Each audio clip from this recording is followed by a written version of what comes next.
تا ئێمە چۆن چارەسەرکەین لە سیرەتی پێغەمبەری خوا صلی الله عليه وسلم چۆنە؟ ئەفەرمێ لە ڕوايەتێکە الحمى من فيح جهنم یا من فوح جهنم فأبردوها بالماء أفرمي تا هالاوي جهنم ساردي كنوا فينكي كنوا أو كسب أو كسيك توشي تا بتاني ندن بسريا تاكي زيادك فينكي كنوا بوي تاكي دابزه اگر هاتو تاكي زور بقوة بو استحالتي تا دروز ولا منالا دانابزه حتى محاولاتك دانابزه تاكي پیغمبر صلى الله عليه وسلم علاجي بو اوش داناوا أفرمي اگر تاكي چاق نبو سێ بەرەبەیانی زوو دوای فەجر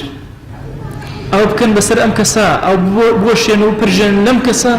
ئیلا خوای گەورە شفای ئەدا خۆی بۆ خۆی کاتێک کە تای هەبوو ئەی فەرموو ئەو بێنن بیکەن بەسەرما ئەویانە کرد بەسەر پێغەمبەریانە صلی الله عليه وسلم جارێکیانێکێک لە هاوڵان باسی تا کرا وتی خوا بەرەکەتی تێ نەخا لا بارك الله فيها پێغەمبەری خوا صلی الله عليه وسلم دەموچاوی وەڕا فەرمووی لا تسب الحمى گوێن نەدەن بە تا بو أي پیغمبر صلى الله عليه وسلم فرموي فإنها تذهب خطايا بني آدم تذهب خطايا بني آدم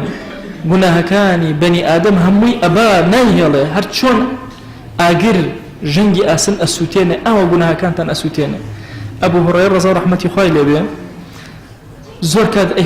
فرمو والله هيش نخوشيك نية بأنداز نخوشي تابيم خوش بكتوشبم أي فرمو ما من مرض يصيبني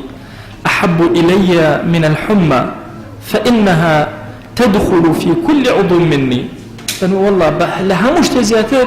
تام بيخوش توجبم شو كبهمو لا شما هي لها مش وين كان جناهي همش وين كان هلا ورينا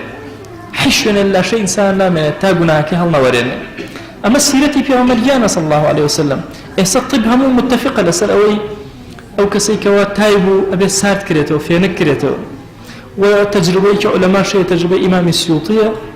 أفرميو كساني توشي تاي زور بهزبن أو آويك خواني بيأشون أو فينكك أقربيت آيتي وقلنا يا نار كوني بردا وسلاما على إبراهيم وأرادوا به كيدا فجعلناهم الأخسرين أفرمي أقربي بسرع بخير أن يكسر لتاك نجات يا نبي تحقيقا هو بسر من الله كانت أنا جاء زان شون خواهي قول الشفاء أدا لو تايك واتوشي يا نبي